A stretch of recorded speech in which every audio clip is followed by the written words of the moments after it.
Salut les gens, aujourd'hui on se retrouve dans une toute nouvelle vidéo qui est une vidéo que vous m'avez plutôt demandé parce que ça vous intéresse un petit peu de voir dans quel cadre j'ai voulu entre guillemets. Donc je vais vous présenter ma mangatech, un petit peu tous les mangas que j'ai, et il faut savoir que les mangas que je garde dans ma mangatech sont les mangas que j'adore. Donc je n'ai absolument aucun manga que j'aime pas entre guillemets. Donc je vous laisse avec le générique et la suite de la vidéo.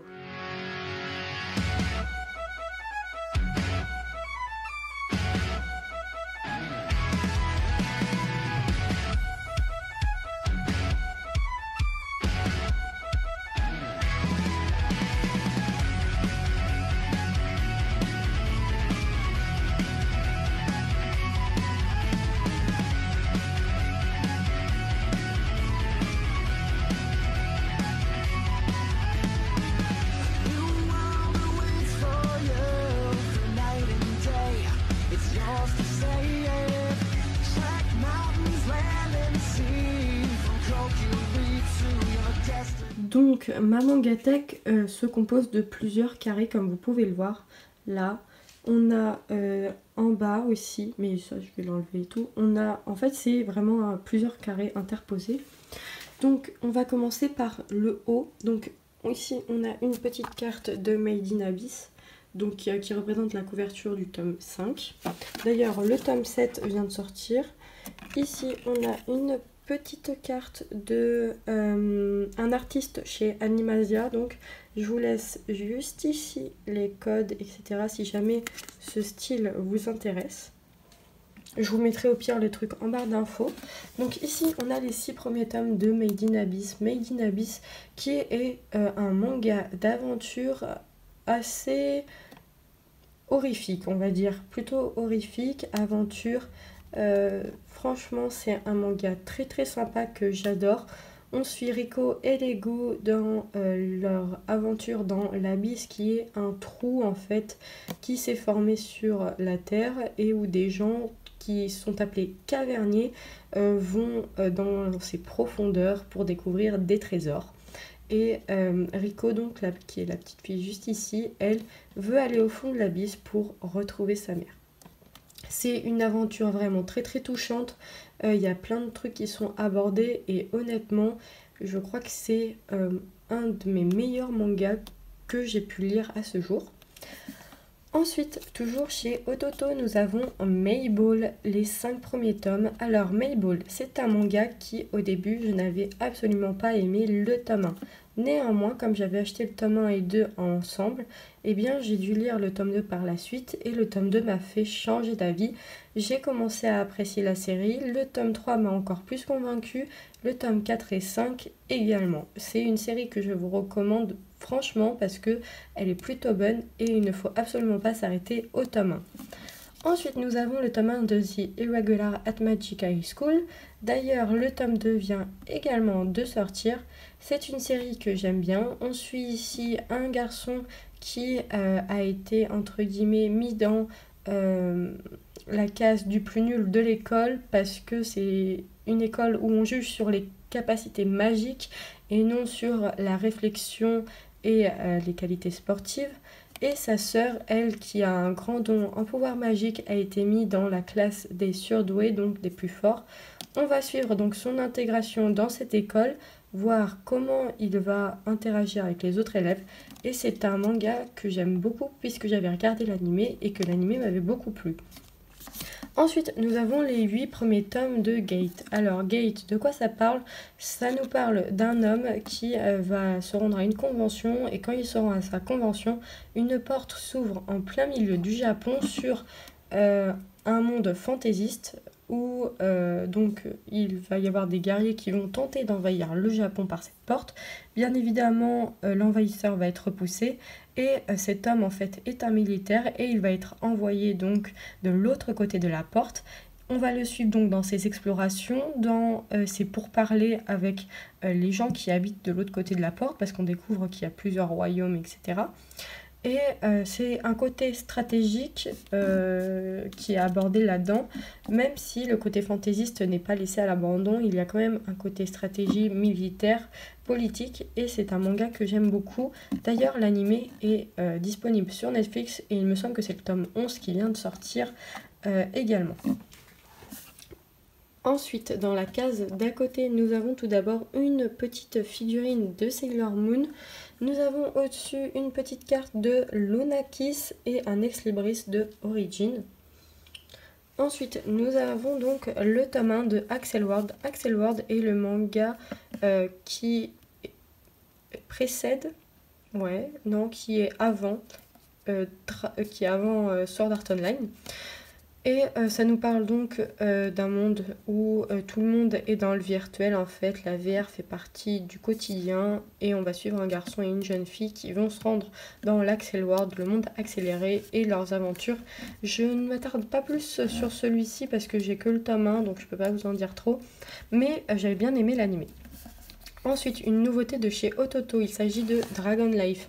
Dragon Life, ça nous parle d'un dragon qui tout simplement va se réincarner dans un corps humain et ça va amener à certaines situations plutôt cocasses. Je ne l'ai pas encore lu donc je ne peux pas vous en dire plus, mais je sais que c'est un manga qui m'intéresse vraiment beaucoup. Ensuite, nous avons les 10 premiers tomes de Overlord. Overlord, je vous en ai parlé dans ma dernière vidéo, mes lectures manga. Overlord, c'est un manga en fait qui nous parle d'un homme qui va rester connecté après la fermeture de son jeu préféré et au moment où les serveurs sont censés être fermés, il se rend compte qu'il est transporté dans le jeu mais pas vraiment puisque c'est en fait toute sa guilde qui a été transportée dans un autre monde. Donc on va voir un petit peu comment il va réagir, tout ça. Il y a un côté également stratégique et c'est un manga que j'aime beaucoup. Je préfère le manga à la version animée parce que dans le manga, il y a certains arcs qui mettent moins de temps et notamment qu'il y a un arc que je n'aime pas trop, du coup je préfère nettement le manga. Le tome 10 est actuellement le dernier tome sorti, je ne sais absolument pas quand nous aurons le tome 11. Si je trouve la date, je vous la note. Ensuite, nous avons le tome 1 de Frankenstein Family. Frankenstein Family n'est pas un manga que j'ai vraiment apprécié. Du moins, j'ai aimé ma lecture, mais je n'irai pas le racheter le tome 2, du moins pas pour l'instant. Ce n'est absolument pas dans mes priorités. Ensuite, nous avons Babysitter. Babysitter, c'est d'abord un manga que j'ai découvert en animé que j'ai beaucoup aimé. Ça nous parle de deux garçons qui ont perdu leurs parents et qui vont se faire recueillir par une dame qui dirige une école. Et elle lui dit, la dame en question lui dit que s'il veut rester ici, eh bien il va falloir qu'il travaille à la crèche de l'école, donc où les enfants des enseignants sont mis. Et on va suivre donc ses péripéties. Et je trouve les dessins enfantins mais vraiment très très beaux. C'est un Kodomo shoujo un petit peu. C'est franchement un manga que j'ai apprécié. Ensuite nous avons Kase-san et le shortcut qui est un Yuri. On continue à suivre Kase-san. Son aventure amoureuse. J'ai que le tome 3 parce que je n'ai pas le tome 1 et 2 tout simplement, mais j'avais lu en scan, je ne sais, ce n'est pas bien. C'est un très très bon Yuri, très très mignon. Si vous voulez commencer par un truc plutôt soft dans le Yuri, eh bien je vous le recommande. Ensuite, de chez Comico, nous avons Noble New World Adventure qui est un isekai où en fait un homme va tout simplement mourir écrasé par un camion. Il va se retrouver réincarné dans un corps d'un bébé en fait, il va grandir. Et il va devenir un surdoué. Les dieux, en fait, à l'âge de 5 ans, lui donnent tous leur bénédiction pour un petit peu se moquer de lui et lui donner quelques petits problèmes parce que en étant une personne surdouée, eh bien, il risque gros parce que soit ils vont vouloir l'engager, soit ils vont vouloir l'enfermer pour pas qu'il devienne une menace. Ensuite, nous avons le tome 1 de Quand Takaki me taquine.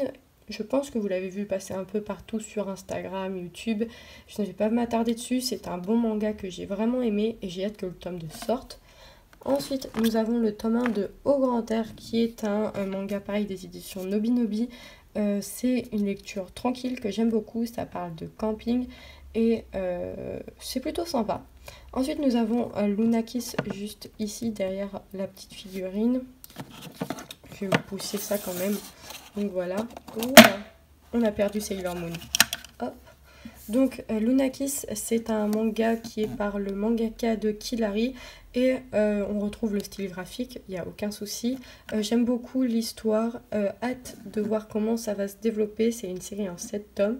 Donc à voir, mais pour le moment j'ai bien aimé. Donc ici nous avons le manga Fate. tout simplement avec mes 4 figurines qui sont, je trouve, très très jolies. Donc ici nous avons Nero Claudius, Rin Tosaka, Ranicette et Saber Alter. Donc d'ailleurs le dernier film de Fate Stay Night Evansfield vient de sortir avec ce personnage sur Wakanim, donc n'hésitez pas à aller le voir. Nous avons ensuite juste ici les 14 tomes de Fate Zero, donc j'ai la série complète. Fate Zero, c'est ce qui se passe avant Fate Stay Night. Nous avons Fate Stay Night Evansfield, qui est une des routes de Fate Stay Night, et c'est la route où Shiro tombe amoureux de Sakura. Ici nous avons Fate Stay Night, donc Fate Stay Night est la route où Shiro tombe amoureux de Saber, donc le personnage ici présent. Et en manga, nous n'avons pas Fate Stay Night Unlimited Lightworks, mais il est disponible en animé et c'est la route où Shiro tombe amoureux de Rin, et c'est ma route préférée puisque Rin est mon personnage favori avec Nero, mais Nero fait partie de Fate Extra Last Encore qui est un animé dispo également sur Netflix. Ensuite, nous avons donc Jeanne d'Arc de Fate Grand Order, mais également de Fate Apocrypha qui est juste ici. Il me manque le tome 4 parce que le tome 4 que j'avais avait un défaut et du coup je n'ai pas été le racheter par la suite. Donc on passe à l'étage en dessous avec les 7 premiers tomes de Magical Task Force Asuka. Si vous ne connaissez pas Magical Task Force Asuka, eh bien ça nous parle de jeunes filles qui se sont liées avec des fées pour combattre le monde des démons qui a tenté d'exterminer donc les fées et les humains. On se retrouve donc après cette guerre, les événements du manga se passent après cette guerre où nos héroïnes en fait ont été un peu éparpillées partout. Au fur et à mesure des tomes, elles commencent à se retrouver.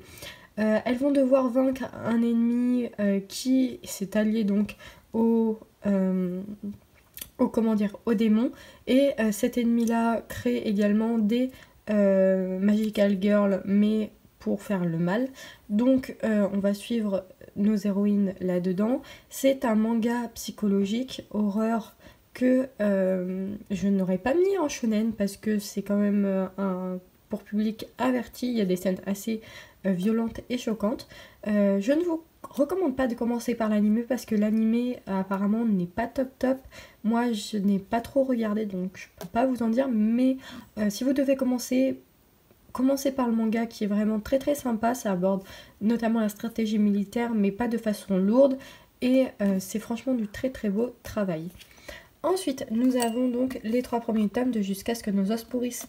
Jusqu'à ce que nos os pourrissent est un seinen où en fait on suit un groupe de jeunes qui, quand ils étaient enfants, ont tué une personne et l'ont enterrée dans une grotte, il me semble. Tous les ans, ils se retrouvent à la même période pour voir si le corps est toujours présent. Et c'est le moment où ils se recueillent, ils parlent un petit peu du passé, etc. Sauf que une année, ils vont y retourner et ils vont s'apercevoir que le corps n'y est plus et qu'à la place, il y a donc un téléphone, et la personne au bout du téléphone leur donne des instructions, et si ils ne font pas ce que la personne demande, eh bien leur secret sera révélé. Du coup, ils font face à des situations vraiment très horrifique, très dur. C'est gore, c'est pour un public averti. C'est un manga franchement qui te met de ses plot twists et des révélations qui à chaque fois te fait douter de l'identité de la personne derrière le téléphone. Mais honnêtement, le tome 3 nous a laissé en plus sur une fin où on est interloqué, on se demande mais comment ça va se finir. C'est un très très bon manga que je vous recommande, il est terminé en 7 tomes. Donc foncez si vous ne connaissez pas, mais c'est pour un public averti.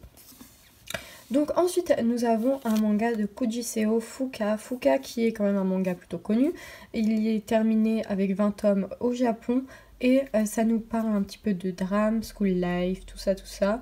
Nous avons Yu, donc notre personnage principal, qui va rencontrer une jeune fille du nom de Fuka, donc qui est le personnage éponyme. Et ils vont se lancer dans une aventure un peu folle, faire un groupe de musique et tout ça. On va voir donc un peu comment le groupe va se former, un petit peu qu'est-ce que le monde de la musique implique, l'industrie, on va les voir être confrontés à différents dilemmes, à des moments très très durs, vraiment. Mais c'est un manga que je vous recommande, surtout qu'il doit être bientôt fini. Je pense que on aura les 4 derniers tomes avant, je pense, février, sûrement. Mais si vous ne connaissez pas Fuka, allez jeter un coup d'œil. J'ai essayé de faire découvrir Fuka à Ibi. Je ne sais pas encore du tout ce qu'il en a pensé parce qu'on n'en a pas reparlé. Mais j'ai vraiment hâte d'avoir son avis sur cette série qui, honnêtement, moi, m'a bluffé. Ensuite, on ne le présente plus, mais c'est un manga donc de Hiro Mashima, auteur de Fairy Tail, de Rave et également de Monster Hunter Orage, il me semble. Donc ici c'est Eden Zero où on suit l'aventure de Rebecca, une bécubeuse, donc l'équivalent d'une youtubeuse, qui va se rendre sur une planète remplie de robots et elle va faire la connaissance de Shiki. Ils vont se lier d'amitié et ils vont partir à l'aventure tous les deux.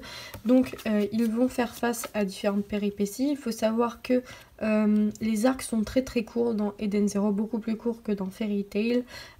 C'est peut-être le petit point négatif, j'aimerais bien que les arcs soient un peu plus détaillés. Mais sinon c'est une série en 5 tomes, les dessins sont très très bien, le scénario est pas mal, je vous le recommande, c'est vraiment une bonne série. Ensuite, je continue avec les 8 premiers tomes de La Courtisane d'Edo. Je ne vais pas m'attarder dessus parce que c'est un manga auquel je vous en ai déjà pas mal parlé. Ce que j'aime beaucoup dans ce manga, néanmoins, c'est que la romance apporte de la profondeur au scénario et n'est pas là juste pour dire qu'on fait un shoujo.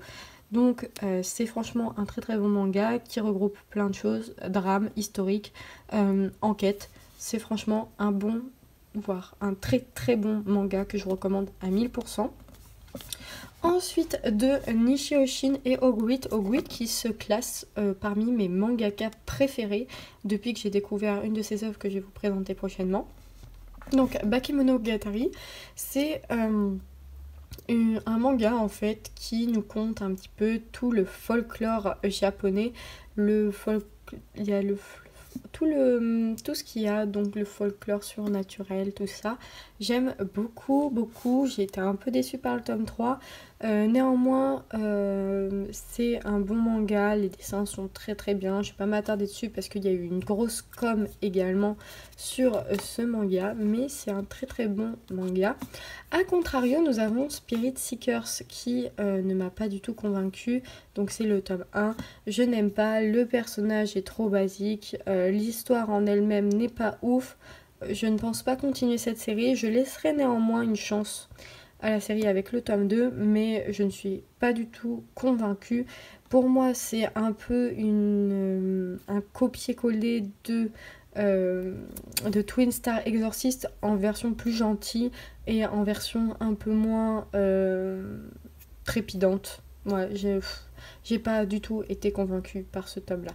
Là, on passe sur un nouveau coin. Donc, nous avons une figurine de la catégorie donc Bakemonogatari, enfin dans la saga Monogatari. Donc, hop, voilà. Nous avons donc un petit carnet de chez Kurokawa, Rayday Sword, donc Akamiga Kill. Nous avons les cartes collector de Rayday Sword 0 juste ici. Et là, nous avons donc les 12 premiers tomes de Senseiya Sentiacho. Je pense que vous connaissez Senseiya. Ici, c'est dans un univers parallèle avec les jeunes que des filles en fait. On aperçoit certains personnages, notamment Seiya. Et il y a un moment où la quête des 12 portes d'or est évoquée. Ensuite, nous avons donc Goblin Slayer, qui est un manga que j'aime beaucoup. Je pense que vous connaissez également Goblin Slayer, puisque c'est un manga plutôt connu. L'anime a fait parler de lui également. Nous avons le spin-off de Goblin Slayer Year One, que j'ai pas trop apprécié. Mais sachant que je n'avais pas aimé le tome 1 du manga, je laisserai une chance au tome 2. Nous avons Renjo Desperado. Donc Renjo Desperado, ça nous parle d'une femme qui en fait se bat au sabre dans un Far West. Et elle, en fait, elle cherche un homme pour se marier. Sauf qu'à chaque fois qu'elle rencontre des hommes, c'est des escrocs, des arnaqueurs, etc. Et du coup, à la fin, elle est toujours obligée de se battre contre les hommes pour qui elle était tombée amoureuse, enfin se battre contre eux. Ensuite, nous avons le dernier tome en édition limitée de Rayday Sword Akamiga Kill 0, qui est un manga que j'ai surkiffé, j'ai adoré. J'adore Raid Day Sword de toute façon.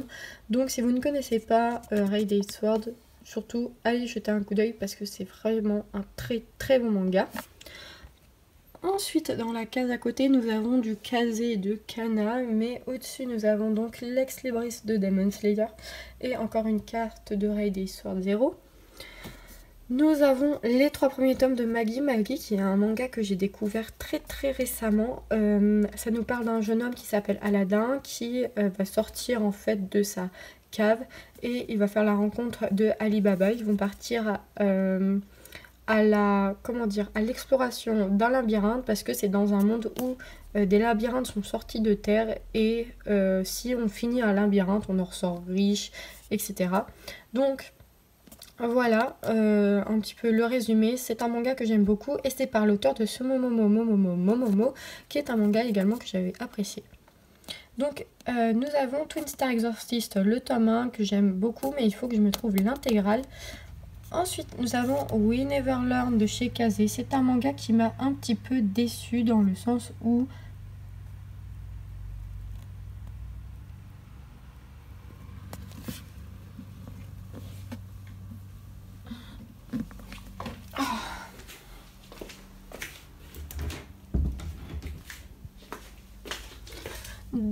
donc je disais We Never Learn, c'est un manga qui pour le moment que j'ai beaucoup aimé jusqu'au tome 4, voire le tome 5, jusqu'au tome 5.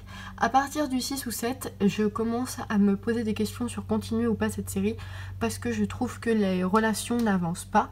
J'attends de voir qu'est-ce que ça va donner. Je laisse une dernière chance au manga avec le tome 8, mais honnêtement, si ça continue à ne pas avancer, je ne pense pas continuer cette série. Ensuite, nous avons les 4 premiers tomes de Hell's Paradise. Hell's Paradise, je ne vais pas m'attarder dessus également parce qu'il y a eu une grosse com de Kaze. C'est un manga qui nous parle de shinobi qui vont à la recherche d'un élixir d'immortalité sur une île un peu spéciale. Mais honnêtement, c'est un très très bon manga, je vous le recommande très fortement.